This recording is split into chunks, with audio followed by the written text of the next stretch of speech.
மொழி இல்லாத பல, அதாவது எழுத்து வடிவம் இல்லாததான பல மொழிகளுக்குமே பைபிள் டிரான்ஸ்லேஷன் பண்றதான ஊழியத்திலும் கூட இப்பொழுது உதவியாக செய்வதற்கு கற்றுக் செய்து வருகிறார். அந்த மொழிகள் எல்லாமே தமிழோடு சேர்ந்ததான மொழிகள் தான். அதுவும் அந்த மொழிகளிலும் கூட கர்த்தருக்கு ஊழியம் செய்வதற்கு கர்த்தருக்கு செய்து வருவதற்காக ஆண்டவருக்கு நன்றி செலுத்துகிறேன். பாஸ்டர் இன்னைக்கு தான் ஃபர்ஸ்ட் டைம் நான் பார்க்குறேன். ஐயாவை பார்த்துருக்கு தாராபுரம் பாஸ்டர்ஸ் மீட்டிங்ல பார்த்துருக்கீங்க. ஸ்தோத்திரம். உங்கள் அனைவரையும் புதுமுகங்களாக சந்திப்பதற்கும் நான் மகிழ்ச்சி அடைகிறேன். கர்த்தர் ஒவ்வொருவரையும் ஆசீர்வதிப்பாராக. பாஸ்டர் ஊழியர்களை பற்றி சொல்லும்போது மனசில் ரொம்ப சந்தோஷம், ஆசை கூட. இது போல எல்லாம் பிஸியாக ஊழியம் செய்வது ரொம்ப ரொம்ப கர்த்தரால் ஆசீர்வதிக்கப்பட்டதான ஒரு நிலைமை. அதற்காக நன்றி செலுத்துகிறேன். கொடுக்கப்படுகிறதான ஆயுசு 70, 80 கர்த்தர் கிருபை செய்தால் இன்னொரு 10 வருஷம் கூட கிடைக்கும். ஆனால் எத்தனை வருஷம் வாழ்ந்தோம் என்கிறதால கணக்கு, அதில் எத்தனை நாட்கள் கர்த்தருக்காக ஊழியம் செய்கிறோம் என்பதுதான் மகிழ்ச்சியான காரியம். இந்த பூமியில் எதுவும் சம்பாதிக்க முடியவில்லை என்றாலும் கர்த்தர் கொடுத்ததான ஆரோக்கியம், பலனும், சமயம் கர்த்தருக்காக பயன்படுத்துறது மிகப்பெரிய ஆசீர்வாதம். அப்படிப்பட்ட நல்ல ஒரு போதகரை கர்த்தர் உங்களுக்கு கொடுத்ததுக்காக ஆண்டவருக்கு நன்றி செலுத்துகிறேன். பூமியில் எத்தனையோ பிஸி ஆகிறதுக்கு எத்தனையோ வழிகள் இருக்குது. ஆனால் ஊழியத்தில் பிஸியா இருக்குது ரொம்ப ரொம்ப கர்த்தரால் ஆசீர்வதிக்கிறதுக்காக ஸ்தோத்திரம். கர்த்தர் இந்த பகல் வேலையை நம்ம ஒன்றாக ஆசீர்வதிப்பாராக. இந்த பகல் வேலையில் நிறைய பிரசங்கம் பண்ணணும் நல்ல வாஞ்சை என்னோட ஹிருதயத்தில் இருக்கிறது. இருந்தாலும் அந்த பிரசங்கத்தின் ஒரு பகுதி உங்களை தொட வேண்டும் என்கின்றதான ஒரு எண்ணம் என்னோட ஹிருதயத்தில் இருக்கிறது. பிரசங்கம் பண்ணலாம், 2 மணி நேரம் 3 மணி நேரம் யாராவது பிரசங்கம் பண்ணலாம். அந்த பிரசங்கம் உங்களோட உள்ளத்தை தொடங்கலை என்றால் அந்த வார்த்தைகள் இந்த புல்பிட்டில நின்று விடைவாகும், எந்த பிரயோஜனமும் இருக்காது. ஆனால் வேதத்தை நாம் வாசிக்கிறது போல விதைக்கப்படுறதான விதைகள் அதனுடைய கனியை கொடுக்காம விட்டால் விதைக்கப்பட்டதோட ஞாபகம் போயிடும், விதையுடைய பிரயோஜனம் இல்லாமையாகும். இந்த பகல் வேளையில் கேட்கப்படுறதான வார்த்தைகள் நம்முடைய ஹிருதயத்தில் கனி கொடுக்கிறதான வார்த்தைகளாக மாறட்டும். ஸ்தோத்திரம். ஹல்லேலூயா, ஹல்லேலூயா.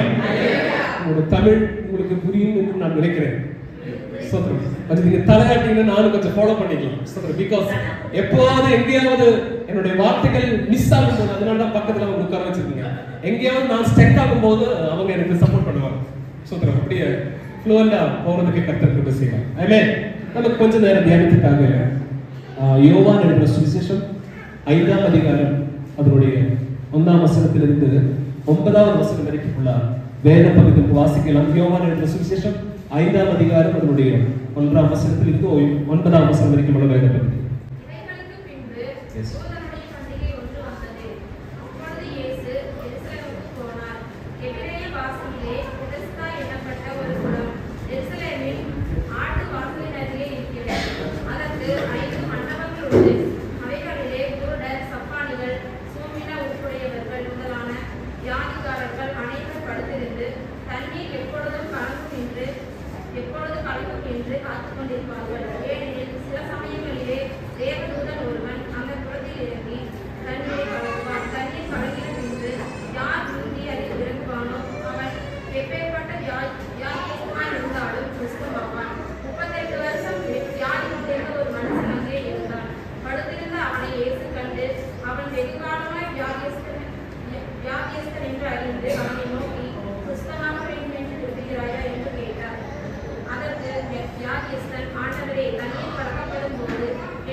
சொர்க்கிய சிற்பியே நேரில் காணும் அல்லல்ல நாட்டில் யார் எத்திடும்போ. சொர்க்கிய சிற்பியே நேரில் காணும் அல்லல்ல நாட்டில் யார் எத்திடும்போ. விண்மயமாம் சரீரம் ஆவின் ரூபி നൽകുമ്പോ എന്നല്ലെല്ലാം മാറിയിടുമേ.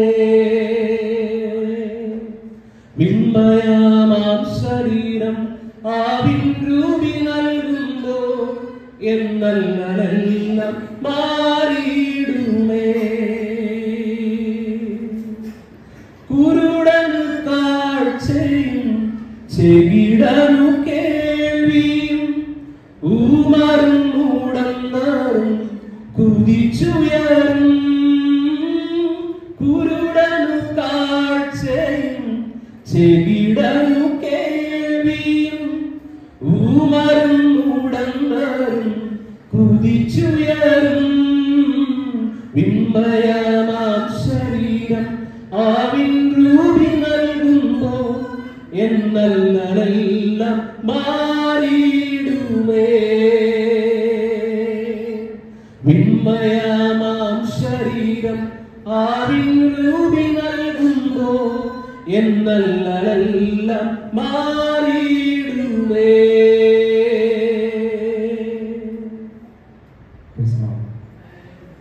സ്വർഗത്തിലെ, അതായത് പരലോകത്തിലെ നല്ല ആസാരിയൻ അവരുടെ നല്ല നാട്ടിലേക്ക് നമ്മെ കൊണ്ടുപോകുന്നതാണ് ഒരു നാളിരിക്കുന്നത്. அந்த நாளில் குருடருக்கு காட்சியும் செவிடருக்கு கேள்வியும், சப்பானியான நடக்க முடியாத ஆளுகளுக்கு நடப்பதற்கான சக்தியையும் பலனையும் கர்த்தர் கொடுப்பார். அந்த நாளில் மண்ணுக்கு சேர்ந்ததான இந்த சரீரத்தை விட்டு விண்ணோடு சேர்ந்ததான இந்த சரீரத்தை அவர் நமக்கு கொடுப்பார். இந்த பூமியிலே எல்லா கண்ணீரும் கஷ்டமும் துன்பமும் பரிகாசங்களும் எல்லாம் நம்ம விட்டு போய் சந்தோஷத்துல நம்முடைய உள்ளங்கள் நிரப்பப்பட்டு சதா நேரமும் தேவனை துதிக்கிறதான ஒரு நிலைமையில் கர்த்தர் நம்மளை வைக்க போகிறார். அந்த நம்பிக்கையை குறித்துதான் இந்த பாடல். சோதரன் ஹல்லேலூயா.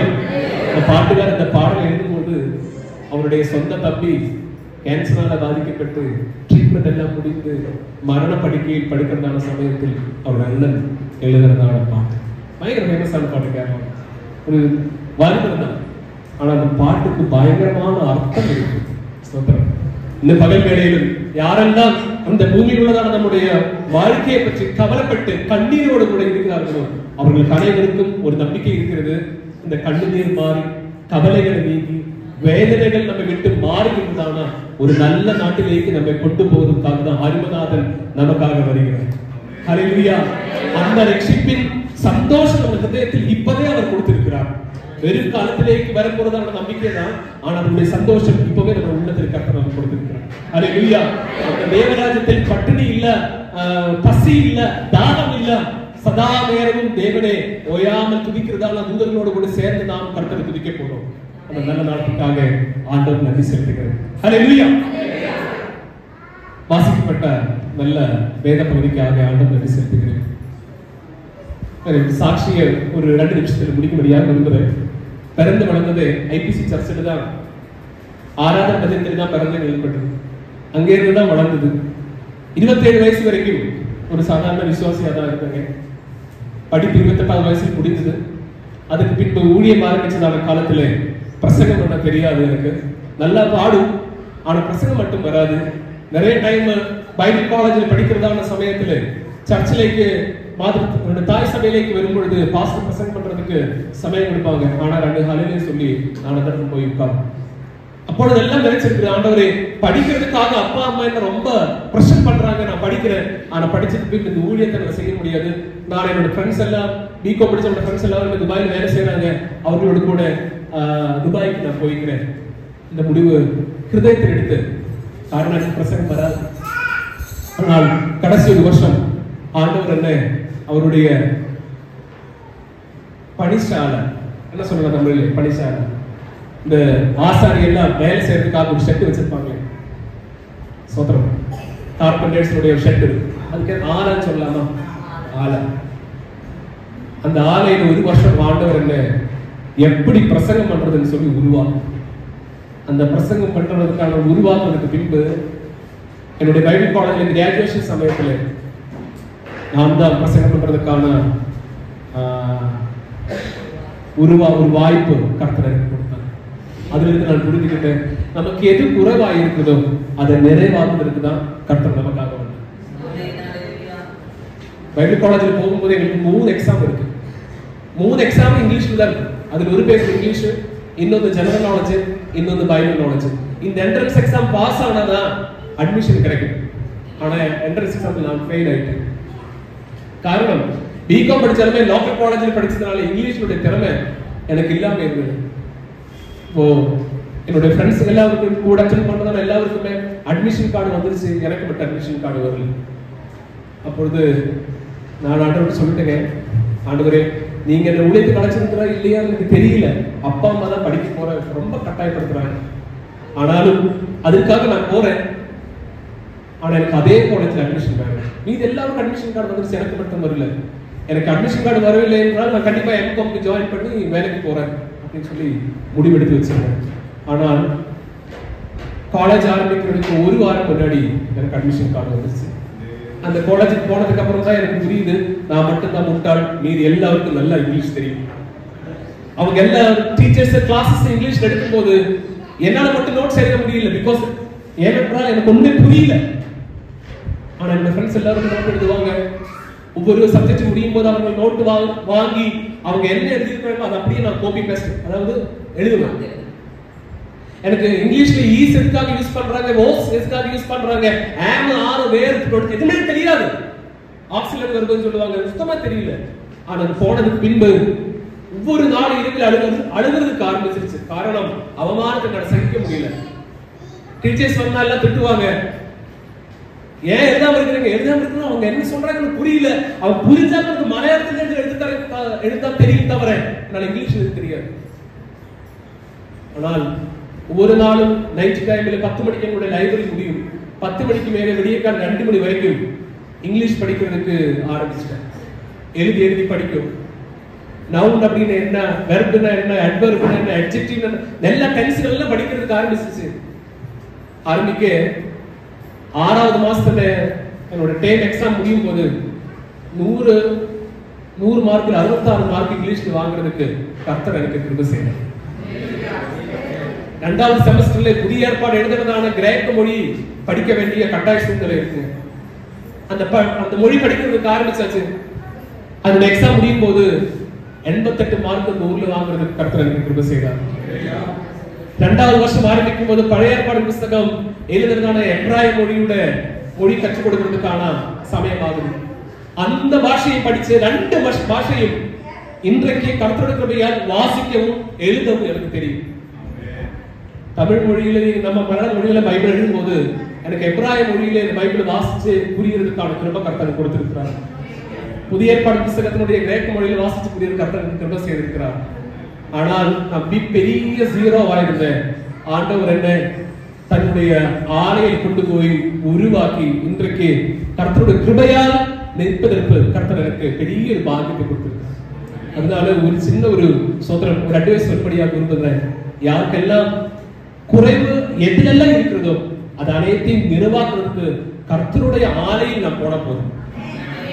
நம்மளால முயற்சி எடுத்து ஜெயிக்க முடியாது, நம்மளால முயற்சி எடுத்து நிற்க முடியாது, நம்மளால முயற்சி எடுத்து எதுவும் சாதிக்க முடியாது. ஆனால் கர்த்தருடைய கருத்தில் நாம் ஒப்பு கொடுக்கும் பொழுது தேவன் நம்முடைய கர்த்தருடைய சித்தம் எப்படி ஆண்டவர் நமக்காக வைத்திருக்கிறாரோ அந்த சித்தத்துக்காக ஆண்டவர் நம்மளை உருவாக்குவார். அல்லேலூயா. உருவாக்குறதுக்கு கர்த்தருடைய கரங்களில் விட்டு கொடுக்கிறதுக்கான ஒரு மனசு நமக்கு இருந்தால் போதும், மீதி எல்லாம் அவர் பார்த்துக்குவார். அல்லேலூயா. யாருக்கெல்லாம் வாசிக்க தெரியல என்கிறதுனால கவலை இருக்கிறதோ கர்த்தருடைய கரங்களுக்கு ஒப்பு கொடுங்க. வாசிப்பதற்கு கர்த்தர் கிருபை செய்வார். இன்றைக்கு 7-8 மொழி என்னால வாசிக்க தெரியும், படிக்க தெரியும், புரிஞ்சுக்க முடியும். ஆனால் ஒரே ஒரு மொழியோட அந்த ஊழியத்துக்கு வந்தேன். இத்தனை மொழிகளை ஆண்டவருக்கு கற்றுக் கொடுத்தார். அதற்காக ஆண்டவர் நன்றி செலுத்துகிறேன். நான் இது சொல்றதுக்கான காரணம் இயேசு என்கிறதான நாமத்தினுடைய வல்லமை அது சாதாரணம் அல்ல, அது அசாதாரணமானது. இது சும்மா ஒரு பில்டப் விடுறதுக்காக சொல்றதல்ல, அனுபவத்தில் இருந்து சொல்றேன். எனக்கு வயசு 37 தான் ஆச்சு. என்னை விட வயசான நல்ல ஊழியக்காரர்கள் இருக்கிறார், என்னை விட பெரிய பெரிய எக்ஸ்பீரியன்ஸ் இருக்கும். ஆனா என்னுடைய அனுபவம் வித்தியாசமா இருக்கு. சொல்றேன், எனக்கு பெரிய சாட்சி சொல்றது ஒன்றும் இல்லை. ஆனா ஆண்டவர் என்ன இன்னைக்கு ஊழியத்தில் நிக்க வச்சது எனக்கு ஒரு சாட்சியாக கர்த்தருக்கு மாற்றி இருக்கிறார். அதற்காக ஆண்டவர் நன்றி செலுத்துகிறேன். நாம் வாசித்ததான சுவிசேஷம் மற்ற 4 சுவிசேஷங்களிலே வித்தியாசமான ஒரே ஒரு சுவிசேஷம் என்பது யோவான் சுவிசேஷம் தான். சோதரம் மூன்று சுவிசேஷங்களை சினாப்டிக் காஸ்பல்ஸ் இங்கிலீஷ் சொல்லுவாங்க. அது கிட்டத்தட்ட ஈக்குவலாக சிமிலராக இருக்கும், மாத்தியூ, மார்க்கு, லூக்கு.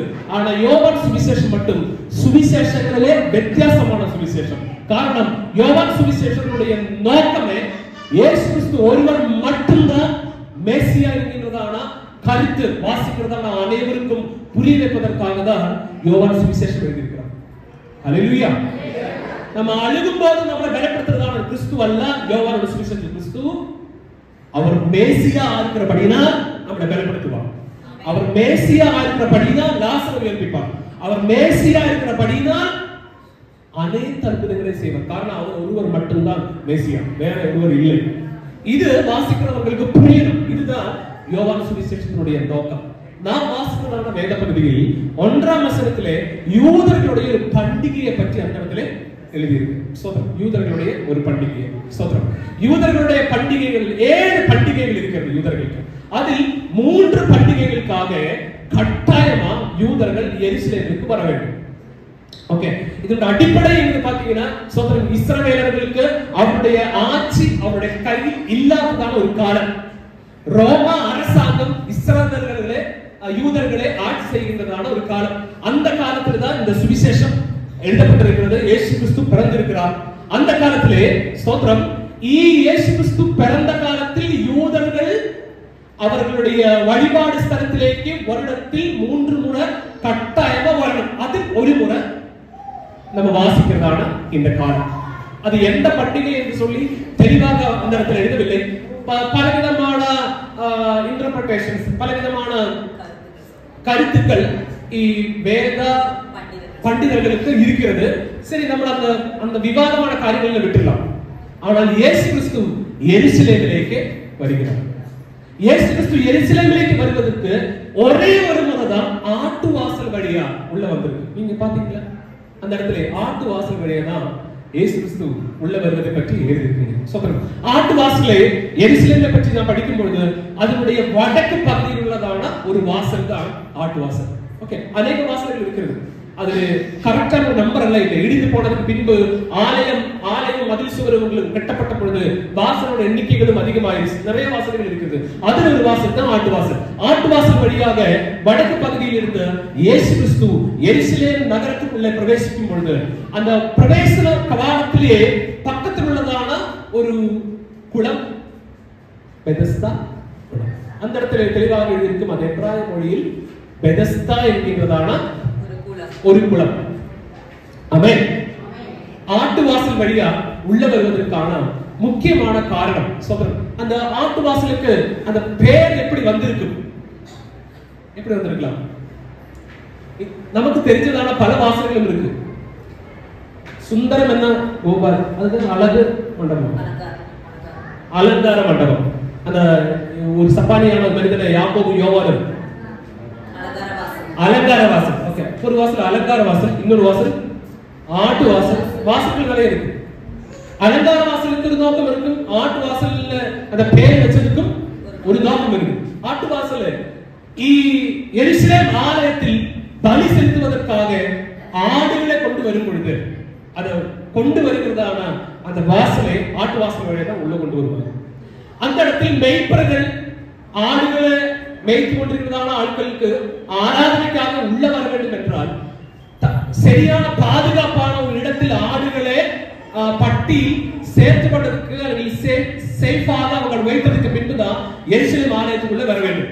அப்போ ஆட்டு வாசல் பக்கத்திலே அநேக இடங்கள் வாடகைக்கு கிடைக்கும் ஆடுகளை பாதுகாப்பாக வைப்பதற்கு. அதுக்கு பணம் கொடுத்தா அவங்க சேஃபா பாத்துக்குவாங்க. சாப்பாடு புல்லெல்லாம் கொடுத்துக்குவாங்க. மெய்ப்பர்களுக்கு சௌகரியமா ஆலயத்தில் வந்து தேவனை ஆராய்ச்சதுக்கு பின்பு திரும்பி போகலாம். அதுக்கான ஒரு வாசல் தான் ஆட்டு வாசல். பக்கத்துல அதுக்கான ஃபெசிலிட்டிஸ் எல்லாமே இருக்கும். அப்பொழுது இயேசு கிறிஸ்து எருசலேமிலேக்கு ஆட்டு வாசல் வழியா உள்ள வரும் பொழுது உள்ள வந்ததுக்கு பின்பு பெதஸ்தா குளக்கடவிலேக்கு இறங்கி வருகிறார். ஸ்தோத்திரம். பெதஸ்தா என்கின்றதான எபிராய வார்த்தையுடைய அர்த்தம் கருணை இல்லம், ஹவுஸ் ஆஃப் மெர்சி, கருணை இல்லம். கருணை உள்ளதான ஒரு இல்லம் இருக்கிறது. அதனுடைய பேரு பெதஸ்தா. பெதஸ்தா குளத்துக்கு 5 மண்டபங்கள் இருக்குன்னு சொல்லி நம்ம வேதத்தில் வாசிக்கிறோம். 5 மண்டபங்கள் இருக்கு இல்லைங்களா? 5 மண்டபங்கள். ஆனா நிஜத்தில் 4 மண்டபம் தான் இருக்குது. சென்டர் பகுதி ஒரு 2 பகுதியா பிரிப்பதற்காக ஒரு மண்டபம் உருவாக்கி வச்சிருந்தாங்க. மொத்தமா 5 மண்டபங்கள். அப்போ 2 பகுதியும் இருக்கு, 5 மண்டபங்கள் இருக்குது. ஒன்னு ஸ்திரீகளுக்காக இருக்கலாம், இன்னொன்னு புருஷர்களுக்காக இருக்கலாம். 2 வித்தியாசமான ஒரு குளத்தை 2ஆ பிரிச்சிருக்கிறாங்க. அப்போ மண்டபத்தில் இயேசு கிறிஸ்து அதில் ஒரு மண்டபம் வழியா உள்ள போகும்போது பார்க்கின்றதான காட்சி ரொம்ப ரொம்ப ஆச்சரியமாக இருக்கிறது. எந்த இடத்தில்? கருணை இல்லத்தில் இயேசு கிறிஸ்து பார்க்கின்றதான காட்சி ரொம்ப ஆச்சரியமாக இருக்கிறது. காரணம் என்ன? வருட காலங்களா கண்ணு காணாதவர்கள், செவி காது கேட்காதவர்கள், நடக்க முடியாதவர்கள், சாரீரிகமான பலவீனங்கள் உள்ளவர்கள், மற்ற விதமான வியாதி உள்ளதான ஆட்கள் அனைவரும் குளத்திலேக்கு இறங்குகிறதான அந்த படிகளின் மேல் படுத்துக் கொண்டிருக்கிறார்கள். அனைவருடைய நோக்கம் குளத்திலேக்கு ஒரு முறையாவது இறங்கணும், சுகம் கிடைக்கணும். சாதாரண நம்ம ஊர்ல எல்லாம், திருப்பூர்ல எல்லாம் அத்திக்கடவு தண்ணி ரொம்ப ஃபேமஸா இருக்கு. இங்க என்ன தண்ணி? அங்க அமராவதி தண்ணி. ஒவ்வொரு இடத்துல ஒவ்வொரு தண்ணி பேரு பெற்ற தண்ணி. அது அந்த தண்ணி நல்ல தண்ணி, குடிக்கிறது நல்லா இருக்கு சொல்லுவாங்க. அதுக்கான காரணம் என்ன? அந்த தண்ணீருடைய குணம், அதுல கண்டென்ட் நல்லா இருக்கு. எங்க ஊர்ல எல்லாமே கிணறு தண்ணி தான். எல்லா வீடுகளிலுமே கிணறு இருக்கு. போர்வெல் இல்ல, கிணறு வச்சிருப்பாங்க. கிணறு தண்ணிக்கா அதுல பாறை உள்ள கிணறு இருக்கும், பாறை இல்லாத கிணறு இருக்கும், செம்மண்ணில தோன்ற கிணறு இருக்கும், சேத்து மண்ணுக்கு வயல் பக்கத்துல இருக்கிற தண்ணி கொஞ்சம் வித்தியாசமா இருக்கும். ஆனா எல்லாருக்கும் எல்லா வீட்லயும் கிணறு தண்ணி தான். ஆனா இங்க வந்தது போதும் தெரியுது எல்லாம் ஆற்று தண்ணி தான். அதுல சப்ப தண்ணியும் இருக்கு, நல்ல தண்ணியும் இருக்கு. எனக்கு இந்த வரைக்கும் தெரியாது இந்த ஒரே பைப்பிலோட எப்படி சப்ப தண்ணி நல்ல தண்ணி மாறி மாறி வருது எப்படி கண்டுபிடிக்கிறதுன்னு இன்ன வரைக்குமே தெரியல. 10 வருஷம் ஆச்சு. ஆனா உங்களுக்கு நல்லா தெளிவா தெரியுது இன்னைக்கு சப்ப தண்ணி வேறு, நல்ல தண்ணி வேறு. அந்த நல்ல தண்ணி ஃபேமஸ் ஆனது காரணமே தண்ணீருடைய குணத்தினாலதான். பெதஸ்தாவில தண்ணீர் நல்ல தண்ணிக்கு ஃபேமஸ் ஆனது அல்ல, கலக்க தண்ணிக்கு ஃபேமஸ் ஆன குளம். அந்த தண்ணீர் கலங்காம இருந்தால் அதுக்கு எந்த பிரயோஜனம் இல்லை. ஆனா தண்ணீர் கலங்கிருச்சுன்னா அன்னைக்கு ஒரு விடுதலை இருக்கு. எல்லா குளங்களும் நல்ல தண்ணிக்கு ஃபேமஸ் ஆனது. உதாரணமா நாகமான் யோர்தான் முங்குறதுக்காக வரும்போது அவர்களுடைய கூட உள்ள சொல்றாங்க, ஐயோ இந்த கலக்க தண்ணியில வந்து எதுக்காக நம்ம முங்கணும்? நம்ம ஊர்ல அதான் ஏகப்பட்ட நல்ல குளங்களும் நல்ல நல்ல நதிகளும் இருக்கிறது. ஏன் இந்த யோர்தான் ஆற்றி இந்த யோர்தானில் கரை புரண்டு சேர் தண்ணீரோடு ஓடுகிறதான இந்த யோர்தானில் ஏன் வந்து முங்கணும்? சொல்றேன், சில ஆளுகளுக்கு ஞானஸ்தானம் எடுக்கும் போது ஸ்விம்மிங் பூல்ல தான் ஞானஸ்தானம் எடுக்கணும், யோர்தான்ல ஞானஸ்தானம் எடுக்கிறது பிடிக்காது. ஆனா இந்த கலக்க தண்ணி தான் என்னுடைய நோயை மாற்றும். இந்த கலக்க தண்ணி தான் என்னுடைய பாவத்தை மாற்றும். இந்த கலக்க தண்ணி தான் என்னுடைய சாபத்தை மாற்றும். இந்த கலக்க தண்ணி தான் இதுவரைக்கும் நான் பட்டு இருந்த பாடுகளுக்கு, பிரயாசங்களுக்கு, துன்பங்களுக்கான ஒரு அறுதி. இந்த தண்ணி கலங்கணும். தண்ணீர் கலங்காம சுகம் இல்லை, தண்ணீர் கலங்காம விடுதல் இல்லை, தண்ணீர் கலங்காம எனக்கு எந்த பிரயோஜனம் இல்லை. நான் படுத்துட்டே இருக்க வேண்டியதான். ஆனா ஸ்தோத்திரம், இயேசு கிறிஸ்து வந்த பொழுது மனுஷன் ரொம்ப வருஷ காலங்களா தண்ணீர் கலங்கிறதுக்காக காத்து கொண்டிருக்கிறார். கலங்கிறத பார்த்த உடனே உள்ளே ஒரு ஆசையும் இருக்கு, ஆவேசம் இருக்கு, வாஞ்சை இருக்கிறது, தீர்மானம் இருக்கிறது. ஆனால் அந்த தீர்மானத்தை நடைமுறை வாழ்க்கையில் செயல்படுத்த முடியவில்லை. ஒரு முறையா 2 முறையா 38 வருட காலங்கள். ஆமென் ஆமென். அப்படிதான் ஒரு ஆட்டுக்குட்டியானவர் ஆட்டு வாசல் வழியா உள்ள வருகிறது. எதுக்காக ஆட்டை எருசலேமுக்குள்ள கொண்டு வருகிறார்? பலி செலுத்துவதற்காக. எதற்காக பலி செலுத்துகிறார்? சோதரன் அவருடைய இதயத்திலோ அவருடைய சிந்தனைகளிலோ அவர் செய்ததான செயல்களிலோ ஏதோ ஒரு குறை, ஒரு பாவம், ஒரு பிரச்சனை அவருக்கு இருக்கிறது. ஆண்டவரை எனக்கும் உங்களுக்கும் இருக்கிறதானா இடையில் உள்ளதான இந்த பெரிய இந்த நடுசுவரை இடித்து சோத்திரம், எனக்கும் உங்களுக்கு சமாதானம் உண்டாகணும், என்னுடைய பாவம் மன்னிக்கப்படணும், எனக்கு விடுதலை வேணும், நான் சுதந்திரவாளியாக மாறணும், எனக்கு சமாதானம் உண்டாகணும், என்னுடைய குடும்பத்துக்கு ஒரு ரட்சிப்பு உண்டாகணும். இதுதான் அவருடைய நோக்கம். ஆட்டை கொண்டு எருசலேமுக்கு வரும்பொழுது, ஆனால் இப்பொழுது ஒரு ஆட்டுக்குட்டியானவர் அவர் இந்த பெதஸ்தா குளக்கடவிலேக்கு கடந்து வந்து பார்க்கும்போது கருணை இல்லத்தில் அநேகர் கருணையற்றவர்களாக படுத்துக் கொண்டிருக்கிறார்கள். அல்லேலூயா.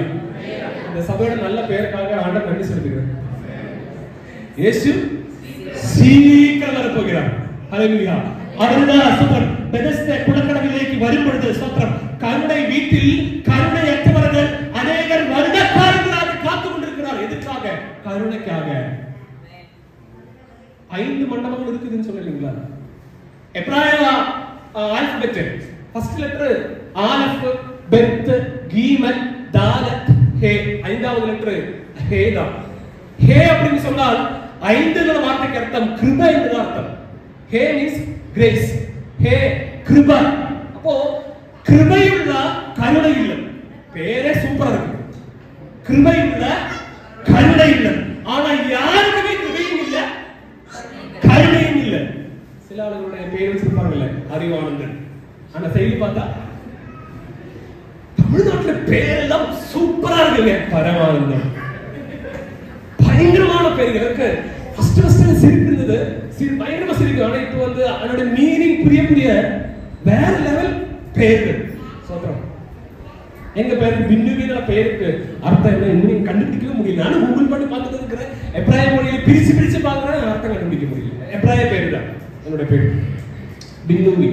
நெகட்டிவ் அவஸ்தாரி புத்தகங்கள்ல என்னோட பேர் இருக்குது. ஆனா இதுவரைக்கும் யாரும் படிச்சதும் இல்ல, என்னோட பேர் கரெக்டா சொன்னதும் இல்லைங்க.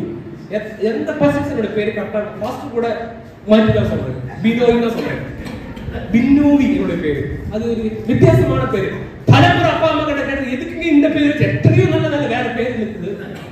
அப்பா தான் சொன்னாங்க, நீ இப்பவும் கூகுள் சர்ச் பண்ண பாருங்க, உங்க மாதிரி வேற ஒருத்தருக்கு பேர் இருக்காது. நிஜம்தான். இப்பவும் கூகுள் சர்ச் பண்ண என்னோட பேர் மாதிரி வேற யாருக்குமே பேர் இல்லை. ரொம்ப சிரமம், கஷ்டமா இருக்கு. சில ஆளுகள் பின்னுவின்னு சொல்லி ஸ்டேஷன் பார்த்து பார்ப்பாங்க, எங்க இருக்கிறாங்க அப்படின்னு சொல்லி. அப்ப நான் இங்கே தான். அதே போல பெயருக்கு சம்பந்தம் இல்லாத ஒரு சூழ்நிலை, கருணை இல்ல, கிருபையுள்ள இடம். ஆனா யாருக்குமே கிருபை கிடைக்கிறது இல்ல. யாருடைய குடும்பத்திலோ சூழ்நிலையிலோ சரீரத்திலோ எந்த கருணையை பெற்றுக் கொள்ள முடியாமல் கருணையற்றவர்களாக கருணை இல்லத்தில் அநேக நாட்கள் கருணைக்காக கிருபைக்காக காத்துக் கொண்டிருக்கிறார்கள். இயேசு கிறிஸ்து எத்தனாவது வயசுல ஊழியத்துக்கு வந்தாங்க? 30வது வயசு. எல்லா வருஷமும் ஒரு முறையாவது கிறிஸ்து ஆலயத்துக்கு வந்திருப்பாங்க. ஒரு முறையாவது. அப்பா ஒரு ஏற்றம் கம்மியான பட்சத்தில் 30 முறை எருசலேமிலே வந்திருக்கு. இந்த மனுஷன் எத்தனை வருஷமா படுத்துட்டு இருக்காங்க? 38 வருஷமா. கிறிஸ்து பிறப்பதற்கு முன்னாடியே இந்த மனுஷன் படுத்திருக்கிறார். ஆட்டுக்குட்டியானவர் ஆட்டு வாசல் வழியா வந்து கிருபையுள்ள இடத்தில் கருணை இல்லத்திലേക്ക് வந்து பார்த்தா கருணையும் இல்ல, கிருபையும் இல்ல. யாராலும் சோத்திரம் கிருபை கிடைக்காதவர்கள், கருணையற்றவர்கள், கருணைக்காக கிருபைக்காக விடுதலைக்காக கர்த்தரை தேடுகிறதான ஆட்களாகவே எருசலேமுக்குள்ளே இருக்கிறாங்க. எருசலேம் பட்டணம் பரிசுத்த பட்டணம். எருசலேம் நகர் பரிசுத்த நகர். அதற்கான காரணம் எருசலேம் என்ற ஆலயம் இருக்கிறது. எருசலேம் என்ற தேவனுடைய பிரசன்னம் இறங்கி வந்ததான ஒரே ஒரு உலகத்தை ஒரே ஒரு ஆலயம், அது எருசலேம் ஆலயம். நம்முடைய ஆலயங்களுக்கு எருசலேம் ஆலயத்துக்கு ஈக்குவலாக இல்ல, ஒரே ஒரு ஆலயம் இருக்குது. யூதர்கள் அநேக இடங்களிலேக்கு சிதறி போன போது அவர்கள் எருசலேம் ஆலயம் மாதிரி ஒரு ஆலயத்தை கட்டவில்லை, ஜெப ஆலயம் தான். நீங்க வாசிப்பீங்களா, ஜெப வீடுகள் கட்டுறாங்க. எருசலேம் ஆலயம் கட்ட முடியாது. இன்று வரைக்கும் எருசலேம் ஆலயத்துக்காக அவர்கள் காத்திருக்கிறதுக்கான ஒரே ஒரு காரணம், அப்படிப்பட்டதான ஒரே ஒரு ஆலயம் தான் கட்ட முடியும். அப்படிதான், அதுக்கு மேல கட்டவும் கூடாது. இதுவரைக்கும் கட்டுறதுக்கு அனுமதி கிடைக்கும். வெயிட்டிங். அப்போ எருசலேமுக்குள்ள ஆலயத்துக்குள்ளே, தேவனுடைய நகரத்துக்குள்ளே, தேவனுடைய பட்டணத்துக்குள்ளே தேவனுக்காக காத்திருக்கிறதான அநேகர் இருக்கிறார்கள். அவர்களுக்கு யாருக்குமே ஆலயத்துக்குள்ள போறதுக்கான அனுமதி இல்லை. பட்டணத்துக்குள்ள மட்டும்தான் பிரவேசிக்க முடியும். காரணம், சரீரத்தில் பலவீனம் இருக்கிறவர்கள், கண்ணு காணல, நடக்க முடியல, கை சுருங்கி போச்சு, கால் பிரச்சனை இருக்கு. அப்போ கருணையற்றவர்களுக்கு கருணை இல்லத்தில் மட்டும்தான் இருக்க முடியும். எங்களுக்கும் இருக்கு கருணை இல்ல. ஒரு வேலை தெரியும். அங்க யார் இருக்கிறார்? கருணை உள்ளவர்கள் இல்ல, கருணையற்றவர்கள். யாருக்கெல்லாம் கருணை வேணுமோ அவர்கள் கருணை இல்லத்தில் வர வேண்டும். ஸ்தோத்திரம். யாருக்கெல்லாம் கிருபை இல்ல, கிருபை பெற்றுக்கொள்ள முடியல, கிருபை இல்லாதவர்களாக இருக்கிறார்களோ அனைவரும் இங்கு வர வேண்டும். இங்கதான் கிருபை இருக்கிறது. ஆனா அநேக வருஷமா ஒரு மனுஷன் கிருபைக்காக காத்துக் கொண்டிருக்கிறார். ஒரு கருணை, ஒரு சமாதானம், ஒரு இரக்கம், இதுக்காக ரொம்ப வருஷமா ஒரு மனுஷன் காத்துக் கொண்டிருக்கிறார். ஒரு மனுஷன் எரிகோ பட்டணத்துக்கு முன்பாக கதறி கதறி அழுகிறாங்க. என்ன சொல்றாங்க? எரிகோ பட்டணத்துக்கு முன்னாடி கண்ணு காணாத மனுஷன், தாவீதின் குமாரனே, தாவீதின் குமாரனே, அல்லையோ தாவீதின் குமாரனே. அடுத்த வார்த்தை என்ன சொல்றாங்க? இறங்கும், என்மேல் கருணை காமிக்கும். யாருமே என்னிடத்தில் கருணை காட்டுவதில்லை, ஆனா நீ கருணாநாதன், நீ என்மேல் கருணை காமிக்கும் ஆண்டவரே. மனமிறங்கும், மனமிறங்கும். Have mercy on me அப்படி இங்கிலீஷ்ல இருக்குங்க. என்மேல் மனமிறங்கும், என்மேல் கருணை காமிக்கும். யாருமே கருணை காமிக்கிறது இல்லை. இந்த பகல் வேளையில் யாரெல்லாம் கருணைக்கிறவர்களாக தேவ சமூகத்தில் கடந்து வந்திருக்கிறார்களோ அவர்களுக்கு யாருக்கும் உள்ள ஒரே ஒரு செய்தி, கர்த்தருடைய சமூகத்தில் தவிர வேற எங்கேயும் நமக்கு கருணை பெற்றுக் கொள்ள முடியாது. காரணம், அவர் ஒருவர் மட்டும்தான் கருணாமயர், கருணநாதர். அவர்னால மட்டும்தான் இந்த பூமியில் இரக்கம் இருக்குது. கிருபை கிடைக்க வேண்டும் என்றால் கிருபையின் உறைவிடமாகிய கிறிஸ்துவினுடைய சமூகத்தில் நாம் கடந்து வர வேண்டும். ஹல்லேலூயா. 38 வருஷமா இந்த மனுஷன் ஸ்தோத்திரம் படித்துக் கொண்டிருக்கிறாங்க. அவருடைய பக்கத்தில் இயேசு கிறிஸ்து கடந்து வந்து, இல்லையோ சகோதரா, அந்த கேள்வி வாசிக்கலாம். அது ரொம்ப ஆச்சரியமா இருக்குங்க. ஸ்தோத்திரம். 6ஆம் வசனத்திலே 2வது பகுதியில் சுகமாக ஒரு மனுஷன் வாசிங்க. சுத்தமாக வேண்டும் என்று விரும்புகிறாயா என்று கேட்டார். என்ன கேள்வி கேட்கிறாங்க? சுத்தமாக வேண்டும். ஆண்டவரே, அதுக்காக எல்லாம் இல்லை, இதற்காக நான் இங்கே காத்திருக்க வேண்டும். ஆனா கர்த்தருடைய கேள்வி என்னங்க? சுத்தமாகிறதுக்கு விரும்புகிறாயா? அதனுடைய ஒரு ஸ்தோத்திரம், ஒரு விளக்கத்தை எப்படி சொல்றாங்க? Still are you interested? இப்பவும் உனக்கு அந்த விருப்பம் இருக்கிறதா? நீ 38 வருஷமாச்சு, 1 அல்ல 2 அல்ல 3 அல்ல. ஸ்தோத்திரம். ஒரு உதாரணம், நீங்க ஸ்தோத்திரம் இங்க எரிகோ ஜெபம் நடக்குதுங்களா? இல்ல மாசத்துல நீங்க ஒரு விண்ணப்பத்தை சொல்றீங்க. ஒரு 2 மாசத்துல பிரயர் முடிஞ்சு அந்த ரிசல்ட் வராம இருக்கும்போது 3வது மாசத்துல ஹிருதயத்தில் லைட்டா ஒரு கலக்கம் வருமா? லைட்டா, பெருசா வேண்டாம், சிறுசான ஒரு கலக்கம். ஆண்டவர் அவருடைய விண்ணப்பங்கள் எல்லாம் கேள்விப்பட்டது, ஆனா என்னுடைய விண்ணப்பத்துக்கு இன்னும் பதில் வரலையே. ஸ்தோத்திரம். அதாவது 3வது மாசத்துல பாஸ்டர் அந்த குறிப்பை எழுதி கொடுக்கும் போது எழுதணுமா வேண்டாமா, எழுதணுமா வேண்டாமா சந்தேகம் இருக்குதா? ஸ்தோத்திரம். 4வது மாசம் வரும்போது ஐயோ 3வது மாசத்துல நடக்கும் என்று நினைத்தேன், நடக்கல. 4வது மாசம் மறுபடியும் சந்தேகம் டக்குது. ஒரு 6 மாசம் ஆகும்போது 7வது மாசத்துல நம்ம அந்த விஷயத்தை மாற்றி வேற விஷயத்தை, இது ஹியூமன் நேச்சர், இது மனுஷனுடைய சுபாவம். காரணம் என்ன? நான் எதிர்பார்க்கிறது ஸ்தோத்திரம், இது ஸ்தோத்திரம் நடக்குமா நடக்காதா, நடக்குமோ நடக்காதா. ஸ்தோத்திரம். அந்த பிரேயருடைய பேரே பயங்கர பவர்ஃபுல் பேர் தான். எனக்கு அது ரொம்ப பிடிக்கும் அந்த பேரு. எது பேரு? எரிகோ. ஸ்தோத்திரம். காரணம் என்ன தெரியுங்களா? 1வது நாள் சுத்தும் போது ஸ்தோத்திரம் எரிகோ மக்களுக்குள்ள பயங்கரமான ஒரு பயம். காரணம், இஸ்ரவேலர்களை பற்றி கேட்ட கேள்வி அப்படிப்பட்டது. அவர்கள் வரும்பொழுது ஸ்தோத்திரம் எரிகோ செங்கடல் மாறி போகும். அவர்கள் வரும்பொழுது அவனை கால் வைத்தால் யோர்தான் கடற்பரண்டு ஓடுவதெல்லாம் நின்று போகும். எல்லாருக்கும் ஒரே பயம், திக்கில். ஆனால் ஸ்தோத்திரம் 1ஆம் நாள் சுத்திட்டு திரும்பி போனாங்க. 2வது நாள் வந்த போது பயம் குறைந்து போச்சு. 3வது நாள் வந்த போது இவன் வருவா, என்ன பண்ணுவாங்க? ஏதோ கோஷம் போட்டுட்டு சுத்தி பார்த்துட்டு திரும்பி போயிடும். 5வது 6வது நாள் வந்த போதெல்லாம் சோத்திரம் இலக்காரமா கேவலமா எல்லாம் பேசுறதுக்கு ஆரம்பிக்கும். இவங்க வருவாங்க, பாட்டு பாடுவாங்க, ஜெபம் பண்ணுவாங்க, கத்து கத்து கத்து கத்து கத்துறாங்கன்னா அவங்களுக்கு காது இல்லையா, அப்படியா அப்படியா சொல்ல பயந்து பேசுறாங்க. உடனே யோசுவாவோட கூட இருக்கிறதுனா யோசுவாவோட பாஸ்டர் வச்சுக்கிறாங்க. பாஸ்டர் கூட இருக்கிறது விசுவாசம். பாஸ்டர் 6 நாள் ஆச்சுங்க. ஆமாங்க, அவங்க ஒரு மாதிரி பாக்குறாங்க, பயம் சுத்தமா இல்ல. ஏங்க இன்னைக்கு வந்து பாட்டு பாட்டு நம்ம போவோமா நிப்போமா? சோத்திரம் தெரியாதுங்க சிஸ்டர், தெரியாதுங்கிறத அவர் என்ன சொல்றாங்களோ அதுதான் நீங்க செய்ய முடியும். 7ஆம் நாள் வரும்போது சோத்திரம் மதில் மேல எல்லாரும் நின்று பாக்குறாங்க, நம்மள கை தட்டி சிரிக்கிறாங்க. ஓ, இன்னைக்கு பாட்டு பாடுறதுக்கு நிறைய பேர் இருக்காங்களா? ஆனா நம்ம பிரச்சனை தெரியுங்களா? நம்ம பஞ்சாயத்துல 6ஆம் நாளுக்கு அப்புறம் 7ஆம் நாள் வரும்போது நீங்க போங்கடா, நான் வரல, ஏன்னா போய் சுத்திட்டு வர்றதுதானே முடியல.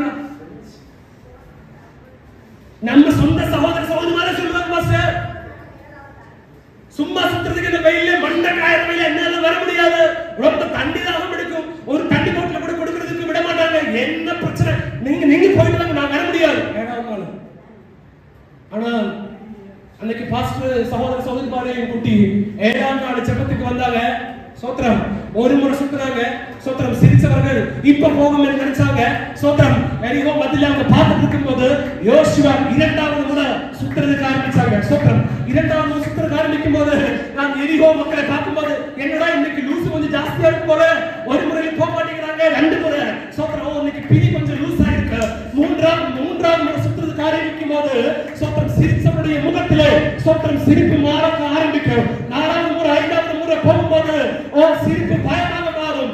7வது முறை சுத்தி வரும்போதுதான் மேட்ரு என்னன்னு தெரியும்.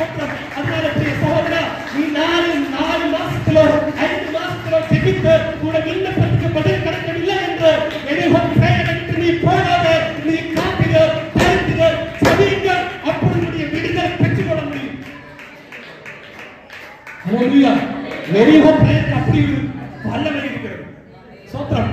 ஏன்னா அவர்கள் பரிகாசமா பேச பேச பேச மதில் இடிந்து விழுறதுக்கான அந்த அதனுடைய டெப்த் ஜாஸ்தியா இருக்கும்.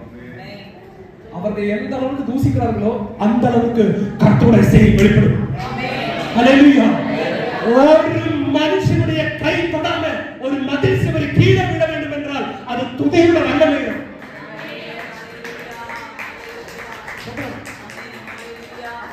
ஒரு எரிகோ மதிலுடைய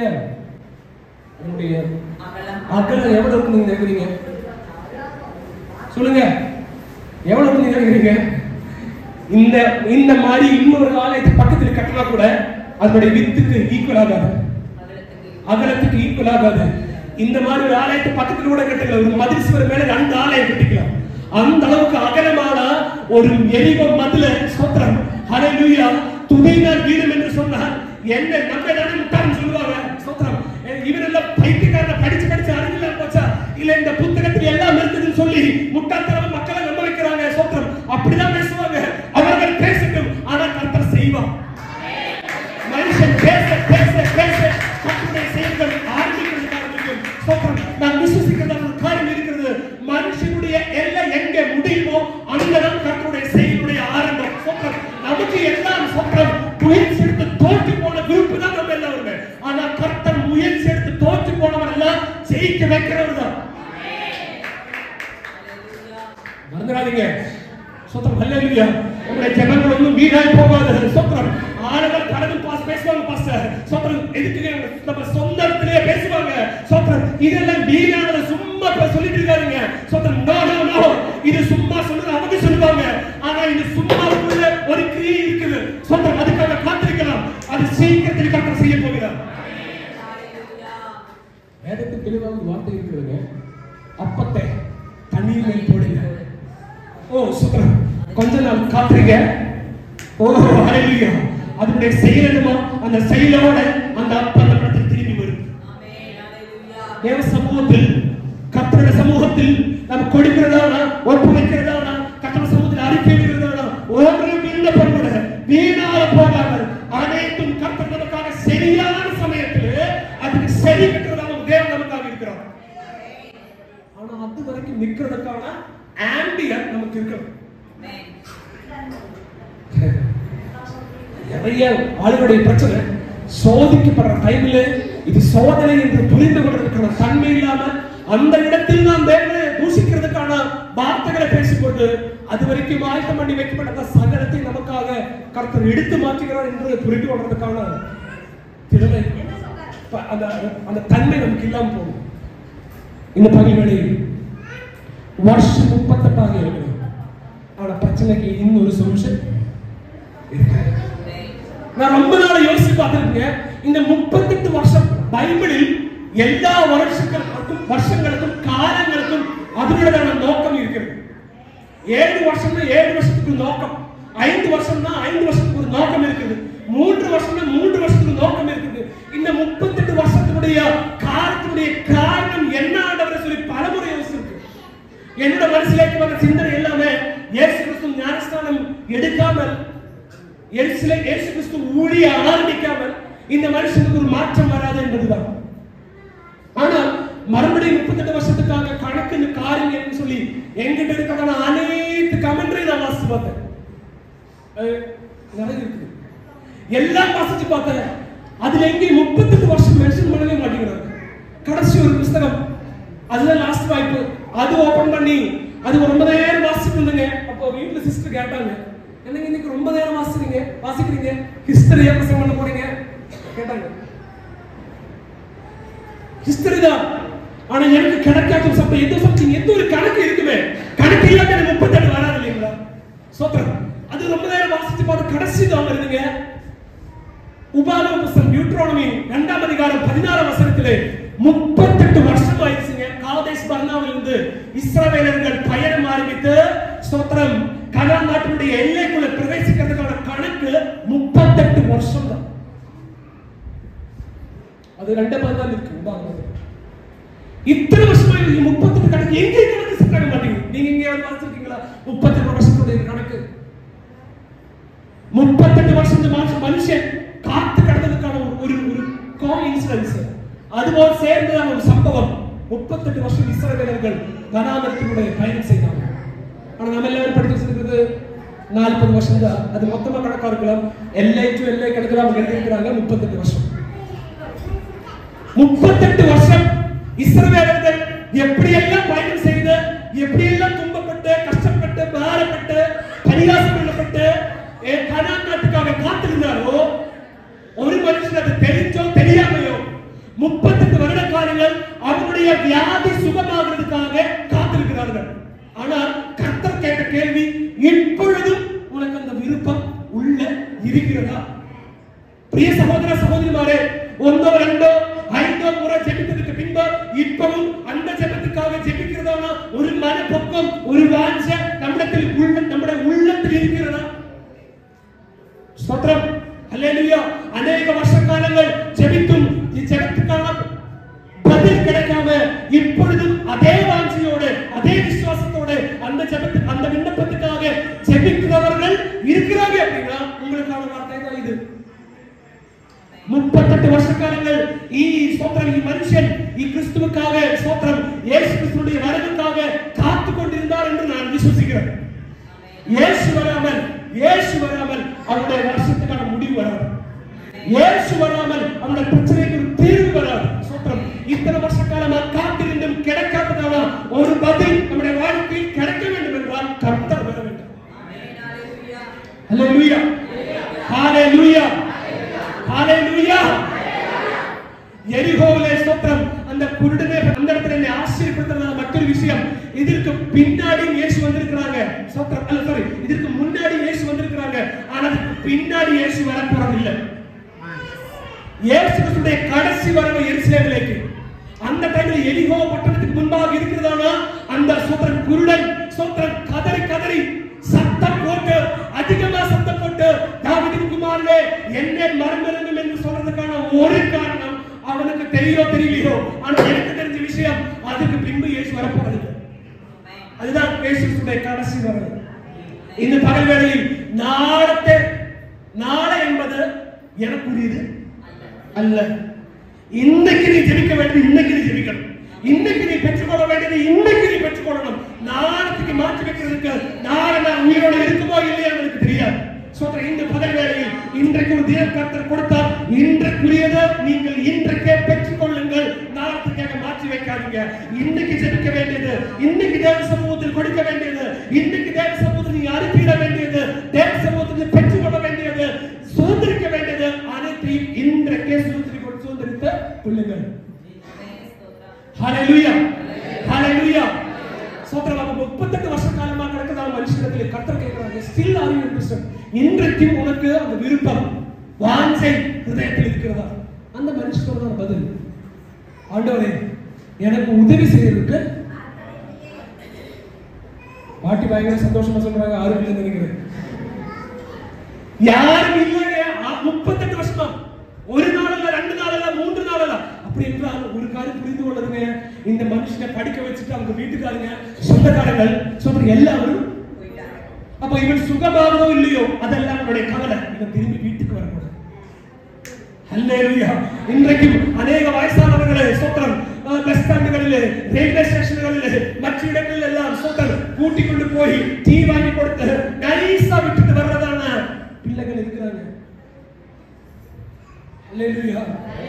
அவர்கள் மூலமா கிடைக்கிறதான வருமானம் போயிடுச்சு. அவர்களை பார்க்க வேண்டிய ஒரு ஒரு பாதியா சோத்திரம், அவர்களை பார்க்க வேண்டிய கடமை இருக்கிறது. அந்த கடமையை நிறைவேற்றுறதுக்கு சோத்திரம் மனசு இல்லாம அவங்க இங்கெல்லாம் விட்டுட்டு போயிடுறாங்க. இவரை விட்டுட்டு போயிட்டாங்க. ஆனா வயசான மனிதனாக இப்ப இருக்கலாம், ஆனா விட்டுட்டு போகும்போது அவன் என்ன இருக்கலாம். காரணம் 38 வருஷம் ஆயிடுச்சு.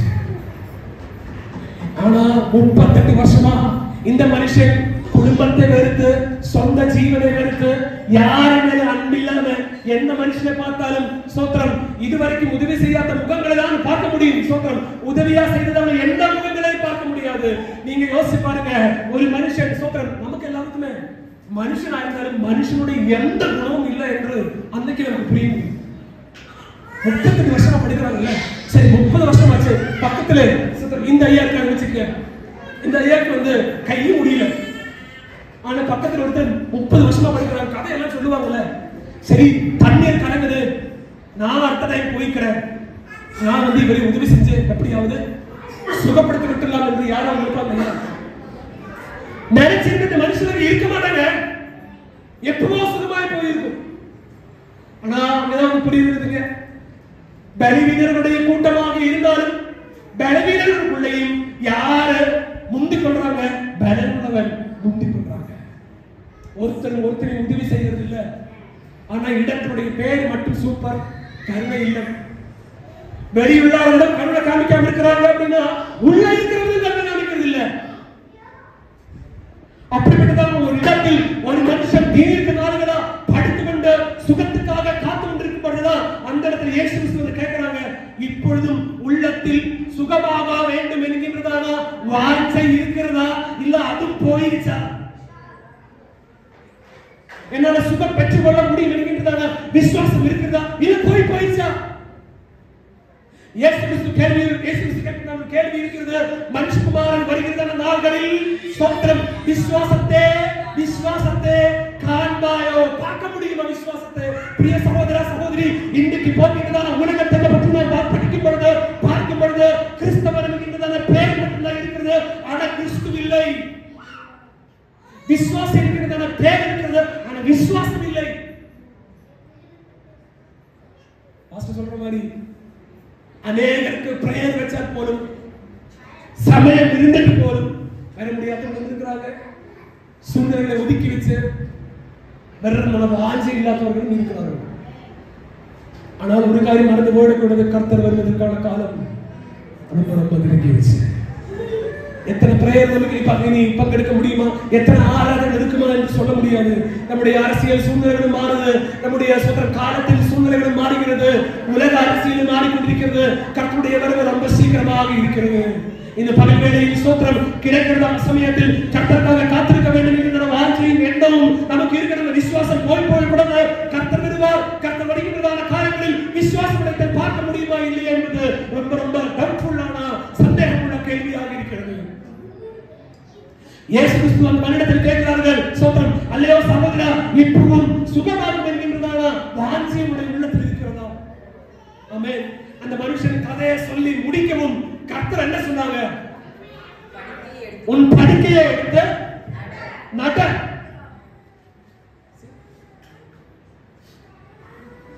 பேதுருவினிடத்திலே ஐயா ஏதாவது இருந்தா கொடுங்க என்று சொல்லி மனுஷன் கேட்டார். ஆனா பேதுரு கொடுக்கவில்லை. ஆனா ஒரு வாழ்க்கையை அவர் கொடுத்துருச்சு. இந்த பகல் வேளையில் கர்த்தரிடத்தில் இருந்து நாம் ஏதாவது பெற்றுக் கொள்றது காரணம் வர வேண்டாம். ஏதாவது அல்ல, நித்திய ஜீவனை மட்டும்தான் நாம் பெற்றுக்கொள்ளணும். அதோடு கூட சேர்ந்து சகலம் நமக்கு இருக்கிறது.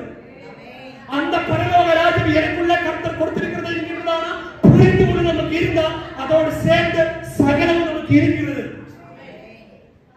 ஏதாவது அல்ல, சோத்திரம். பேதுருவிடத்தில் ஏதாவது கிடைக்கும் என்று சோத்திரம் நினைத்தார்கள். அவனுக்கு ஏதாவது கொடுக்கல, கொடுக்க வேண்டியது கொடுத்துருச்சு. இந்த பகல் வேளையில் சோத்திரம் அந்த மனுஷனுக்கு கர்த்தர் சொல்றாங்க, பிரிய சகோதரா, உனக்கு உதவி செய்ய வேண்டும் என்றால் தண்ணீருக்குள்ள உன்னை எடுத்து போட வேண்டும். அவருடைய டவுட், அவருடைய ஒரு கம்ப்ளைண்ட் அதுதான், யாரும் எனக்கு உதவி செய்யவில்லை. ஆனால் இயேசு கிறிஸ்து உதவி செய்வதற்காக வரவில்லை, பிரச்சனைக்கான சொல்யூஷன் கொடுக்கிறதுக்காக வந்திருக்கிறார். இந்த பகல் வேளையில் இயேசு நமக்கு உதவியாளராக மட்டுமல்ல, நம்முடைய எல்லா பிரச்சனைகளுக்கான முடிவாக தான் கர்த்தர் வருவார். கர்த்தரிடத்தில் கேட்கிறதான அனைத்து கேள்விகளுக்கும் பதில் இருக்கிறது. கர்த்தரிடத்தில் வைக்கிறதான அனைத்து விண்ணப்பங்களுக்கும் பதில் இருக்கிறது. அதற்கு ஒரு காரணம், அவர்தான் சகலத்தையும் முடிக்கிறவர். அவரை பற்றி வெளிப்படுத்தும் போது அவர் ஆல்பா அண்ட் ஒமேகா, கிரீக் மொழியோட ஃபர்ஸ்ட் லெட்டர் கடைசி லெட்டர், அவர்தான் ஆரம்பம், அவர்தான் முடிக்கிறவர், அவர்தான் ஆல்பா, அவர்தான் ஒமேகா. எபிரேய நிருபத்தில் நம்ம விசுவாசத்தை துவங்குகிறவர்.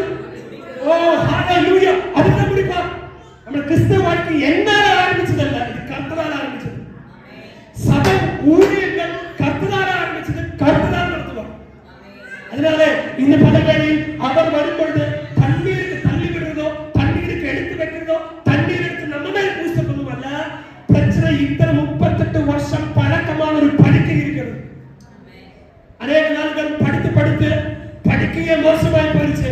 இந்த பகல் வேளையில் உன்னை இத்தனை நாள் தூக்கிறதான சொல்லி தாங்கிறதான அந்த படுக்கையை இந்த பகல் வேளையில் நீ தூக்கணும்.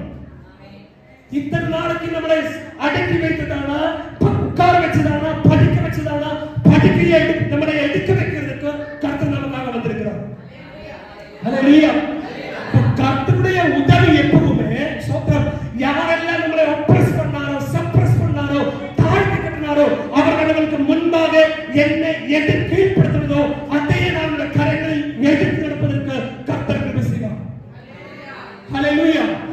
இந்த பகல் வேளையில் நாம் விசுவாசிக்கிறதான நம்முடைய கர்த்தர் இனி ஒரு நாளும் நாம் இருந்ததான இடத்தில் நம்மை உட்கார வைக்கிறதான கர்த்தர் அல்ல, நடக்க வைக்கிறதான கர்த்தராக இருக்கிறார். சோத்திரம். ஹalleluya. காலங்கள் மாறும், ஆட்கள் மாறும், சூழ்நிலைகள் மாறும், ஆனா கர்த்தர் வந்தால் என்னுடைய எல்லாத்துக்கும் மாற்றம் இருக்கு. காரணம், அவர் வாக்கு மாறாதவர். ஹalleluya. அவர் நான் சுகம் ஒரு வசனம் இருக்கு இல்லைங்களா, நான் வந்த அவனை சுகப்படுத்துவேன். சோத்திரம். சோத்திரம், சுகமாக்குவேன். சோத்திரம். ஓ சோத்திரம். அந்த மூச்சு கட்டுவேன் சொல்றாங்க. ஆண்டவரே ஒரு வார்த்தை சொன்னார், என்னுடைய சோத்திரம், என்னுடைய பாரிக்காரி சுஸ்தமாகும். ஆண்டவர் சொல்றாங்க, oh no no no no, நான் வருவேன். சோத்திரம். நான் வந்ததுக்கு பின்னர் சுஸ்தமாக்குவேன். இந்த பகல் வேளையில் கர்த்தர் நமக்காக வருகிறார். மறந்துடாதீங்க. சோத்திரம். ஹalleluya. விசுவாசிங்க. இயேசு எனக்காக வருகிறார். இயேசு எனக்காக வந்திருக்கிறார். ஓ சாரி, இயேசு எனக்காக வந்திருக்கிறார். அவர் வந்தபடியால் இன்மையோட பிரச்சனைக்கான சொல்யூஷன் இருக்கிறது. அது வியாதியா இருந்தாலும், கடனா இருந்தாலும், பாடுகளா இருந்தாலும், கவலைகளா இருந்தாலும், என்னவா இருந்தாலும் இயேசு கிறிஸ்து வந்திருந்தால் கண்டிப்பா அதற்கான முடிவை கொடுக்காமல் அவர் போக மாட்டார். அது எத்தனை வருஷக்காரனுடைய படக்கமுள்ள காரியமாக இருந்தாலும், யாரும் நமக்கு உதவி செய்யாமல் நாம் தனியாக இருக்க வேண்டிய சூழ்நிலைகளாக இருந்தாலும், யாரும் உதவி செய்யாததுக்கு இந்த பகல் வேளையில் ஹிருதயம் திறந்து ஆண்டவர் நன்றி செலுத்துங்க. ஆண்டவரே ஸ்தோத்திரம். யாரும் உதவி செய்யாததுக்காக நன்றி. எல்லா பிரச்சனைகளுக்குமாக ஸ்தோத்திரம். இயேசு எனக்காக வருவார். மனுஷன் உதவி செய்கிற இடத்தில் கர்த்தர் உதவி செய்து வருவாங்க. மனுஷன் எல்லாம் அகற்றிடுவோம், இயேசு நமக்காக வருவார். ஹalleluya. அதனால இந்த பகல் வேளையில் மனுஷனை நம்பாதீங்க, ஆண்டவரை நம்புங்க. மனுஷன வார்த்தைக்கு பின்னாடி போகாதீங்க, கர்த்தருடைய வார்த்தைகளுக்கு பின்னாடி போங்க. மனுஷர்கள் பல ஆஃபர் கொடுப்பாங்க, கர்த்தருக்கு ஆஃபர் ப்ரோகிராம் இல்ல. அவர் வருவார், சுஸ்தமாக்குவார். அவர் சொல்வார், அதேபடி நடக்கும். ஹalleluya. அவருடைய வார்த்தைகள் எப்பவும் ஆமென் என்றால் அது ஆமென் என்றால் அதுக்கு மாற்றம் இல்ல. ஹalleluya. தீர்க்கதரிசி சொல்றாங்க,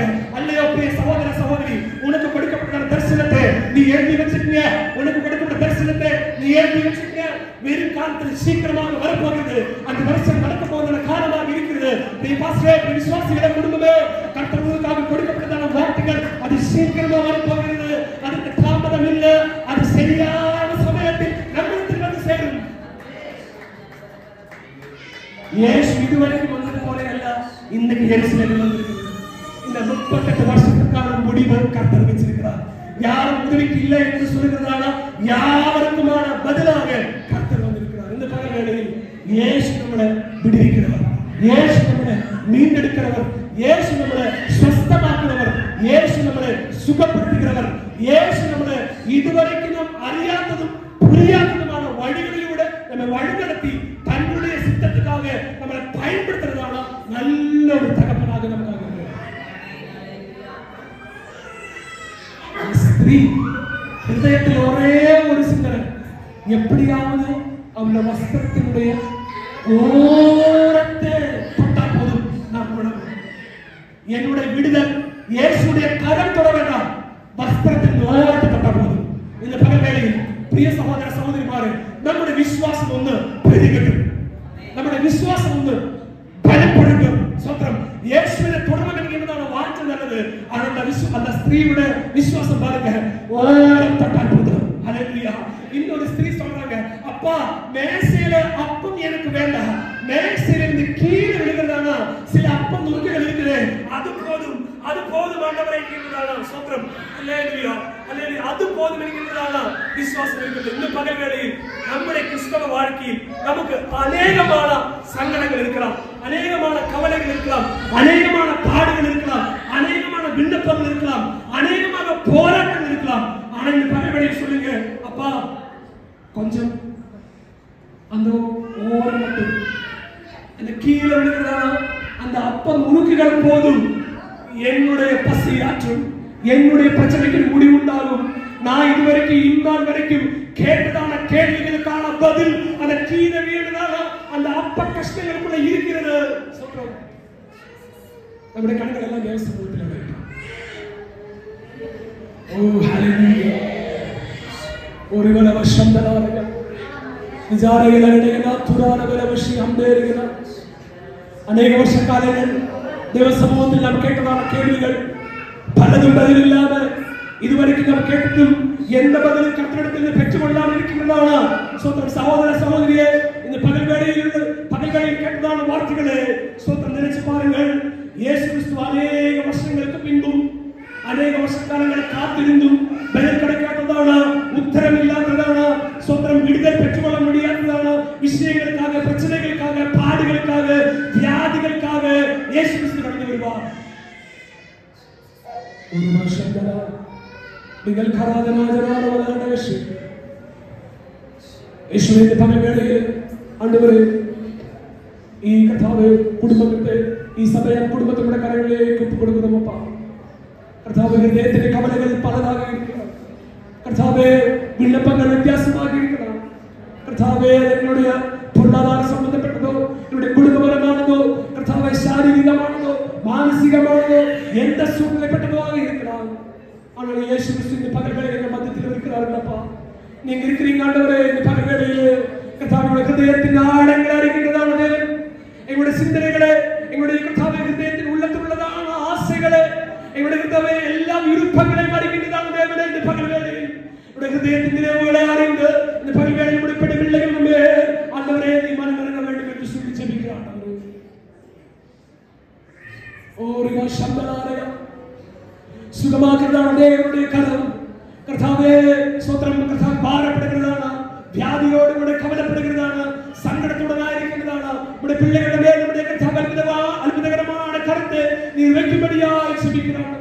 கர்த்தாவே இந்த முறை கர்த்தர் எங்களுக்காக வந்தார். இயேசு கிறிஸ்து எருசலேமிലേക്ക് கடந்து வந்தது எனக்காக என்று விசுவாசிக்கக்கூடியதான உடைய பிள்ளைகளிடம் எல்லாம் தேவனுடைய அற்புதகரமான கிரியைகளை காண்படியாக நீங்கள் செய்யுங்கப்பா. அநேக நாடுகள் கர்த்தாவே சபையாக ஜெபித்து வருகிறதான விண்ணப்பங்கள் மேலெல்லாம் இந்த பகல் வேளையில் விடுதலை உண்டாகும்படியாக கர்த்தர் கிருபை செய்யுங்க. கர்த்தாவே ஆலயம் கட்ட வேண்டிய இடத்தில் கர்த்தர் இந்த வருஷத்தில் புது வழிகள் இயேசுவின் நாமத்தில் உண்டாகும்படியாக நாங்கள் ஜெபிக்கிறோம். தேவனாய கர்த்தருடைய அற்புதகரமான கரம் அதன் மத்தியில் செயல்பட வேண்டும் என்று சொல்லி ஜெபிக்கிறோம். ஓ ரப சந்தலாதகனா, கர்த்தாவே அடைக்கப்பட்ட உடைக்கப்பட்ட கர்த்தாவே இதுவரைக்கும் திறக்க முடியாததான அநேக வாசல்கள், அநேக கதவுகள், அநேக மதில் சுவர்கள் இந்த பகல் வேளையில் வழி மாறுகிறதான திறந்து வருகிறதான நாளாக மாறட்டும். இயேசு கிறிஸ்து சகலத்தை அதன் சமயத்தில் முடிக்கிறதான கர்த்தாவே இந்த பகல் வேளையில் இந்த குடும்பத்தை, கர்த்தாவே இந்த சபையை, கர்த்தாவே போதகரை குடும்பத்தை, கர்த்தாவே கடந்து வந்திருக்கிற ஒவ்வொருவரையும் விட கருவிலே கட்டி கொடுக்கிறோம். கர்த்தாவே இந்த வருஷத்தினுடைய இந்த மாசத்திலே கர்த்தாவே நீர் கொடுத்ததான கர்த்தாவே இந்த நாட்கள் இது ஆசீர்வாதத்தின் நாட்களாக மாறட்டும். கர்த்தாவே இந்த பிரச்சனைகளுக்கு ஒரு முடிவுள்ள நாட்களாக மாறட்டும். அநேக நாடுகளுடைய விண்ணப்பங்களுக்கு ஒரு பதில் கொடுக்கிற நாட்களாக மாறட்டும். அநேக நாடுகள் தேவ சமூகத்தில் கர்த்தாவே கர்த்தாவே கண்ணீர்களுக்கான பதிலாக இந்த நாட்கள் மாறட்டும். கர்த்தாவே அது வருஷ கணக்கினாக இருக்கலாம், அது 7 10 15 வருஷங்களாக இருக்கலாம். ஆனால் தேவனாய கர்த்தர் இந்த பகல் வேளையில் கர்த்தாவே இந்த பெதஸ்தா குளக்கடவிலே கடந்து வந்தது எங்களுக்காக என்று நாங்கள் விசுவசிக்கிறோம். இந்த ஆலயத்திലേക്ക് ஆண்டவரே நீ வந்தது கடனற்றவர்களுக்காக ஆக இருக்கிறோம் என்று நாங்கள் விசுவசிக்கிறோம். கிருபை இன்னும் பெற்றுக்கொள்ள முடியாததான உங்களுடைய பிள்ளைகளுக்கு மேல் ஆண்டவரே நீ கிருபையா இருக்கிறதான நல்ல கர்த்தராக இருக்கிறீர். அதற்காக நன்றி செலுத்துகிறோம் ஆண்டவரே. அப்பா கர்த்தாவே இந்த பகல்களில் யாரெல்லாம் ஹிருதயத்தின் ஆழத்தில் இருக்கிற கர்த்தாவே தேவனை நோக்கி பார்க்கிறீர்களோ அவருடைய மேல் ஆண்டவரே நீ மனம் இருக்கிறதான கர்த்தராக செயல்பட வேண்டும் என்று சொல்லி ஜெபிக்கிறோம் ஆண்டவரே. ஓ ரீபா சந்தலாரகா கர்த்தாவே ஜீவன் உள்ளங்கால் வரைக்கும் தேவ சமூகத்தினால் பரிசுத்த ஆவியானவருடைய வல்லமையினால ஆண்டவரே நீ கர்த்தாவே சபா சகோதரிகளே குடும்பங்களே சகோதரமாரே குடும்பங்களே அனைவரையும் ஆண்டவரே நிரப்ப வேண்டும் என்று சொல்லி ஜெபிக்கிறப்பா. இந்த கிருபையினால நிரப்புங்க. இந்த பகல் வேளையில் கர்த்தருடைய சத்தத்தினால கர்த்தருடைய வார்த்தைகளினாலே கர்த்தருடைய பிரசன்னத்தினாலே ஆண்டவரை தொடுகிறதான நம்முடைய தொடுகையினாலே கர்த்தாவே எங்களுக்கு நாங்கள் குணமாய் சுஸ்தமாய் கர்த்தாவே ஆசீர்வதிக்கப்பட்டு கடந்து செல்லும்படியாக நீர் எங்களுக்கு கிருபை செய்வீராக. உங்களுக்கு கிருபையை கொடுக்கிறோம். இயேசு கிறிஸ்துவின் நாமத்தில் ஜெபிக்கிறோம். ஜெபங்களை நிலத்தினாமே. ஹல்லேலூயா ஹல்லேலூயா. ஆதியிலே வார்த்தை இருந்து அந்த வார்த்தை தேவனாய் இருந்தது. இந்த வார்த்தை தான் தேவன், வசனம் தான் தேவன். ஆண்டவரே நமக்கு பலகீனம் எல்லாம் பார்த்தீங்கன்னா அப்பொழுதே உங்களுக்கு சுகமாயிடுச்சு.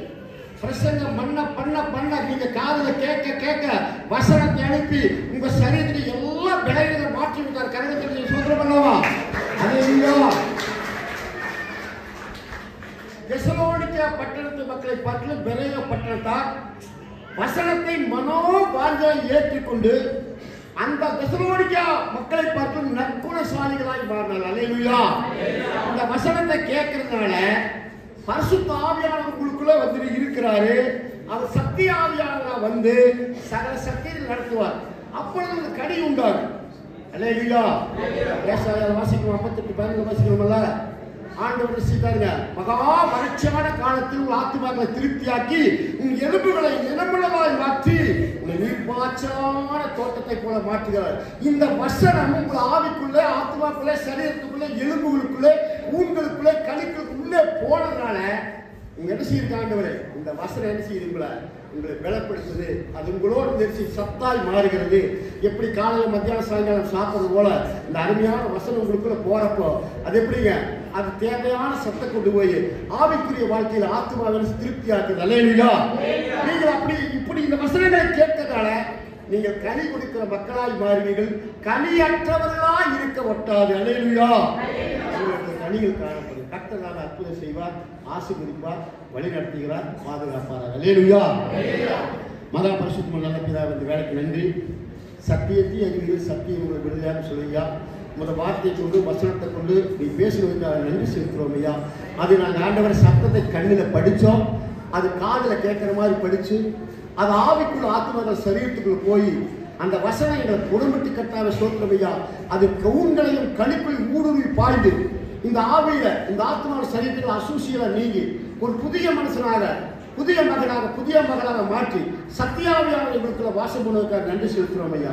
வசனத்தை கேட்ட யாவர் மேலும் பரிசுத்த ஆவியால் நீங்கள் பொழுது நாங்கள் விசுவாசிக்கிறோம் ஐயா. பரிசுத்தால் வழிநடத்துக்க நன்றி. விசேஷம் நல்ல அருமையான நல்ல செய்தி கொடுத்த அருமையான தேவதாசனை அன்பு சகோதரி கர்த்தர் 1014 பயன்படுத்துகிறாங்க. அருமையான பாபுஜாரி செய்யாத கர்த்தர் ஊழியர்கள் மற்ற எல்லாத்தையும் ஆசிர்வதிக்கிறாங்க. தொடர்ந்து வந்த மக்களை ஆசிர்வதிக்கிறாங்க. வர தடையாயிருக்கிற மக்களின் வரக்கூடிய காலத்தில் வருவார்களாக, பாதுகாப்பீராக, வழிநடத்துவீராக, ஆசீர்வதிப்பீராக. இயேசு கிறிஸ்து நாமத்தில் இருக்கு நல்ல பிதாவே, ஆமென். கர்த்தராகிய இயேசுவின் கிருபையும் பிதாவாகிய தேவனுடைய அன்பும் பரிசுத்த ஆவியார் அந்யோன்ய ஐக்கியம், சமாதான, சந்தோஷம் நம்ம அனைவரோடும் கூட சகல பரிசுத்தம் கூட அவர் வருகை வரை தங்கி இருப்பதாக. அல்லேலூயா, அல்லேலூயா. கர்த்தர் ஆசீர்வதிப்பாராக.